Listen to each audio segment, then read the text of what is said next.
tous et bienvenue sur votre nouvelle émission Passion Auto.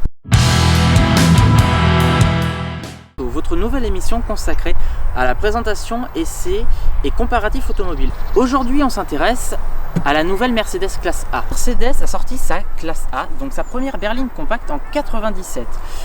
On avait plus une berline typée monospace. La nouvelle classe A sortie en 2018 change littéralement de face avant et de face arrière. Comme vous pouvez voir, on a de nouveaux optiques avec cette fameuse signature lumineuse ressemblant à la Mercedes CLS. Avec de nouveaux bas de caisse redessinés avec des prises d'air qui sont réelles et non factices. La partie arrière, pareil qu'à l'avant, on notera des nouveaux optiques.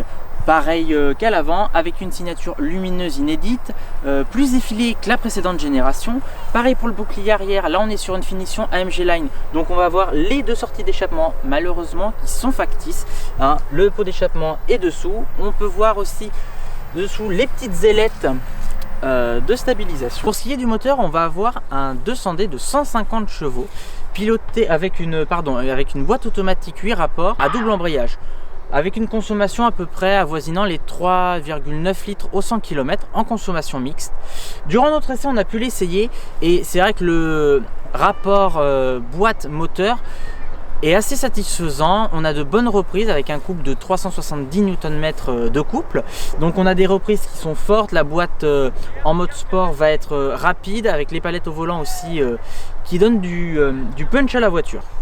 Au niveau de l'habitabilité arrière, eh bien, écoutez, on est bien assis. Je suis 1m70 et comme vous voyez, j'ai de la place aux genoux. La garde au toit est relativement suffisante. Donc pour voyager, même sur les places arrière, on est pas mal. Pour ce qui est de l'intérieur, c'est une totale révolution. Mercedes a fait dans le futurisme par rapport à ce que les autres marques allemandes propose, même au niveau des berlines compactes. On a face à nous deux écrans, un de 10 pouces qui va gérer la navigation, la radio, tout le système multimédia, et en face du conducteur on va avoir un écran de 7,7 pouces qui va reprendre le combiné d'instrumentation, c'est-à-dire la vitesse, la cartographie, les angles morts, etc. Donc toute une panoplie d'équipements par rapport aux anciennes générations qui font de la nouvelle Mercedes une référence dans la catégorie au niveau des équipements. Donc aujourd'hui on a la version AMG Line qui nous permet d'avoir les grands écrans. Bien sûr, ils ne sont pas de série dès le premier niveau de finition. Elle embarque aussi le tout dernier système MBUX développé par Mercedes avec une intelligence artificielle qui va apprendre vos habitudes, qui va apprendre les habitudes que vous avez. Si vous mettez une radio le matin, elle va vous le proposer automatiquement tous les matins quand vous allez prendre la voiture, et fait l'apparition d'un assistant vocal, l'un des plus performants du marché. Et Mercedes? Oui, s'il vous plaît. Quel temps fait-il? Actuellement, il fait ensoleillé à Amboise. La température est de 12 degrés. On peut lui demander ça comme on peut lui demander: et Mercedes? Oui, s'il vous plaît. Change-moi la lumière d'ambiance en bleu.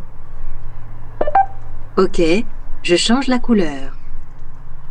Voilà tout un tas de choses que vous pouvez lui demander, que ça soit mettre un itinéraire, baisser la température, j'ai chaud, j'ai froid, ou lui dire tout simplement la température, passer des appels. Voilà, on est vraiment sur le dernier cri en matière de technologie par rapport surtout aux berlines compactes qu'on peut avoir aujourd'hui. Au niveau rangement, c'est pareil, on va avoir de grands rangements. Mercedes a mis le paquet sur cette nouvelle classe A. Quoi dire sur cette voiture, à part qu'elle est confortable? C'est une bonne routière, certes ça reste une Mercedes, le prix aussi ça reste une Mercedes, puisque le prix est annoncé à 39 000 € pour notre modèle essai, la finition AMG Line avec le moteur 250 chevaux. Mais voilà, on a apprécié la prendre en main au niveau conduite que confort. Merci encore à Rent Autocar à Amboise pour la mise à disposition de ce véhicule. Nous on se retrouve pour une prochaine émission dans Passion Auto.